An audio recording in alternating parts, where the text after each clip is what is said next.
What's up guys, and welcome to another front wheel drive comparison video. After my last comparison of the Hyundai Kona N versus the FK8 generation Honda Civic Type R, some of you guys called out the fact that the Hyundai Elantra N is a closer competitor to the Civic Type R and a better challenger for the crown of front wheel drive performance car king. Well, guess what? We have a Hyundai Elantra N with us today, provided by Hyundai for review, and we're going to be testing it against another longtime favorite front wheel drive hot hatch, this Volkswagen GTI. Now, unfortunately, we don't have a Mark 8 GTI at our disposal, but we do have this lightly modified Mark 7.5 model. This is a 2019 Volkswagen GTI S 5-door hatch owned by my friend Eric, and it's equipped with the DSG gearbox. Compared to some of its rivals, it's always been a bit down on power. This particular model came with 227 brake horsepower from the factory, but with just a downpipe and a tune, Eric has gotten this thing up to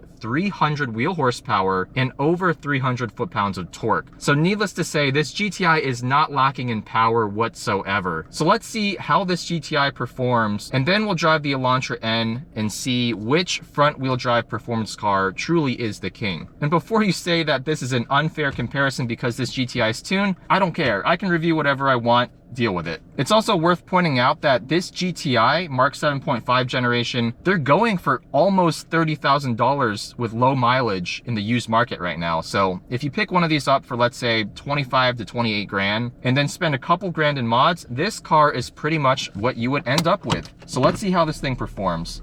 We've got the customizable drive mode set so that everything is in the sport setting. This does not have adaptive dampers, it's fixed suspension. This has a limited slip differential from the factory. Let's see if it can put over 300 horsepower and over 300 foot-pounds of torque down to the ground. Oh my goodness, I can just feel this thing so eager to get going. There's just a hint of turbo lag down low, but really this engine is flexible from around 3,000 RPMs. Look at that. The way it res from 2 grand to 4 grand is hilarious.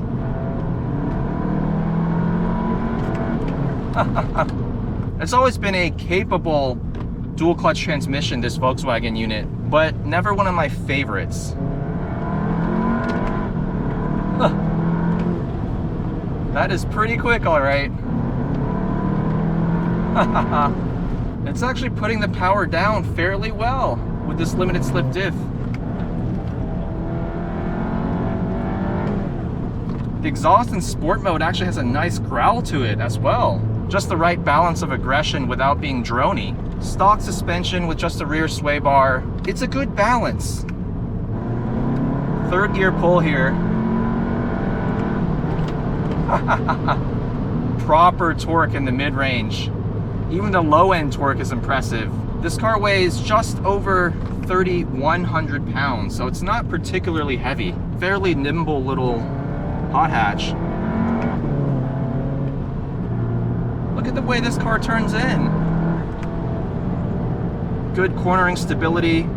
Suspension soaks up bumps, no problem. Pleasantly surprised with this 7.5 generation GTI. Let's see how it does at low speed. Second gear. All right, a little bit of power on understeer there. That's to be expected. This much torque.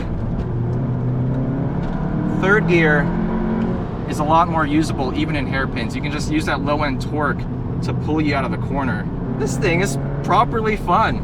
Since the Elantra N does come with an optional 8-speed DCT, and I've driven the Kona N with that same transmission, that transmission is a little bit more responsive. It does seem like one generation newer in terms of dual clutch technology.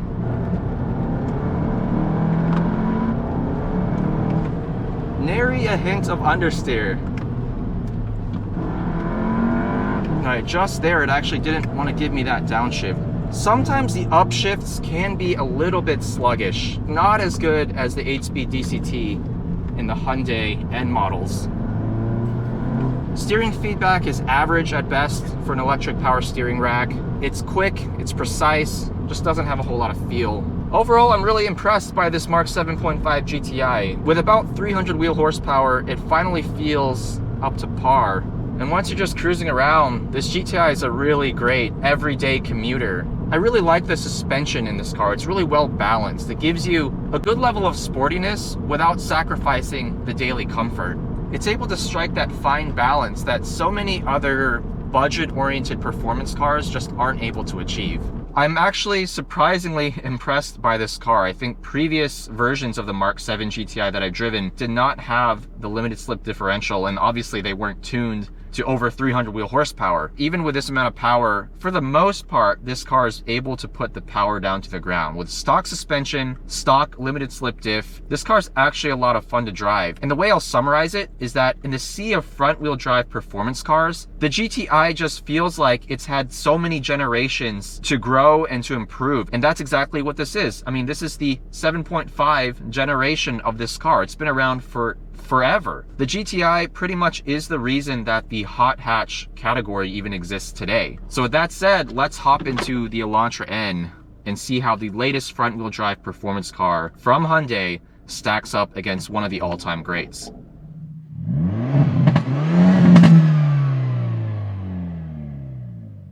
All right, so the 2022 Hyundai Elantra N, how does this compare on paper to that tuned GTI? Well, first of all, it's a little bit heavier at just under 3,200 pounds, but the weight difference against that GTI is negligible. That being said though, this is a much bigger car. It's about 1.5 feet longer than that GTI. It's powered by a 2-liter turbocharged inline-4, making 276 horsepower, 289 foot-pounds of torque. As spec'd, this car costs a little over $33,000. It's got an electronically controlled front limited slip differential, adaptive dampers, and one of the things that this shares in common with the Kona N that I really love is this customizable N driving mode. So let me show you how this works. So right now I've just got it in eco mode. Say I want to go for a quick canyon drive with my desired settings. I can press this N button once, it puts it into N standard mode, or I can put it into N custom mode, which gives me precise control over all of the driving settings. So I've got the suspension in sport, which is the middle setting, engine, steering, and rev matching all in Sport Plus. Yes, this is a manual transmission, and yes, it does have auto rev matching. I've got the ELSD in the most aggressive sport setting, ESC fully turned off, and the exhaust sound in sport, not Sport Plus, because as many of you guys might know by now, an Elantra N owner here in California got pulled over because his stock exhaust was too loud. The cop actually sent him to the state referee, and the state ref then proceeded to deem that his car was illegal. So he went back to Hyundai and they actually said there was nothing they could do for him. So I don't know where the situation stands now, but just be wary if you live in California or anywhere with strict sound regulations. Sport Plus mode for this exhaust is obnoxiously loud. With that being said, let's take this thing for a drive. And we'll also mention how it stacks up against the Kona N that I recently drove, as well as the FK8 Civic Type R. We're on some Michelin Pilot Sport 4S tires, which are standard on this car, 245 all around on a 19-inch wheel. Second gear.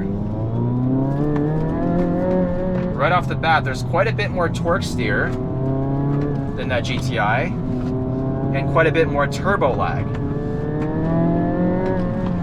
I feel that LSD really doing its job, however.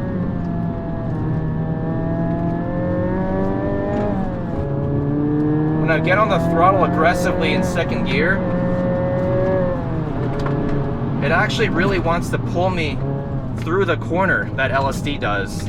In its sport setting, you can feel that outside tire just being pushed harder.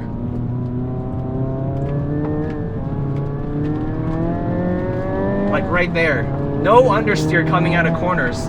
The suspension in sport mode feels just right. It really feels nice and firm in the corners, gives me a lot of body control. This is plenty of power for a sub 3,200 pound car. I'm pretty sure this is more than the advertised 276 horsepower. Impressive, very impressive. Steering feel from this electric power steering rack, similar to that GTI in terms of lack of feedback, but in this car it is a lot heavier with the steering in Sport Plus mode here. Second gear.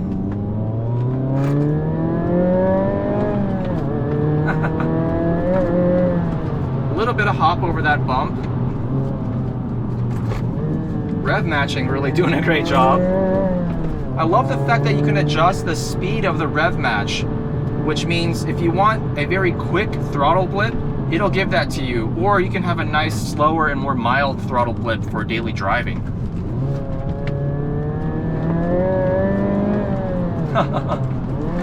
I really don't have to be patient with the throttle at all coming out of second gear corners. In a front drive car, that's pretty insane.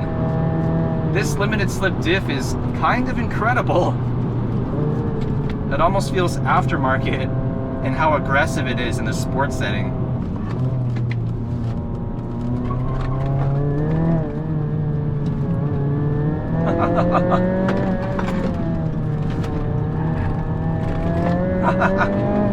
Shockingly neutral for a car with basically 300 horsepower being sent through the front wheels. Wow, the Elantra N, ladies and gentlemen, this is a serious front-wheel drive performance car. What I really like about this compared to the Kona N is that because this is lower and has a much longer wheelbase, it feels more stable through the corners. Also, the way the suspension is tuned feels like it has a softer spring rate. The Kona N almost feels like it has to have a really stiff spring rate in order to make up for the fact that it has so much ground clearance, so much ride height, and the center of gravity is so high. It has to compensate for that with spring rate, whereas this car feels like it can get away with a slightly softer suspension while still giving you amazing cornering performance. And again, I have the suspension in the middle sport setting. In Sport Plus, I do think it is overdamped. This Elantra N is definitely a lot more comfortable than that Kona N on a daily basis. And that really does come down to the suspension for me.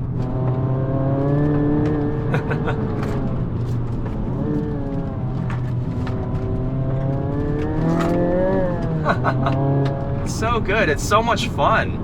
This car has more character than that GTI. The GTI almost does everything with its serious face on. It's not very animated. It is very fast, it's very composed, but it doesn't make me giggle the way this Elantra N does. Let's talk about this 6-speed manual for a moment. Obviously, you can get this car with a DCT, and I can't believe I'm saying this, but I think that's the transmission I would go with. This manual is vague, it's floppy in terms of the shifter feel, and the clutch is even more vague.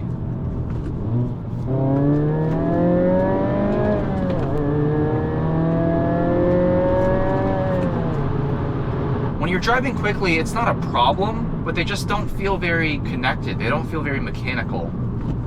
And around town, what I found with this clutch is that there's so little feedback through that pedal that it's very easy to stall this car. Whereas the 8-speed dual clutch in that Kona N I drove, which should be shared with this car, is really responsive, really quick, and the gear ratios are really nice and short. So that being said, what's my conclusion here in terms of front-wheel drive performance cars? If I had to rank these two cars against the two that I previously drove, I think in terms of fun and pure driver enjoyment, I would actually give this Elantra N the top spot.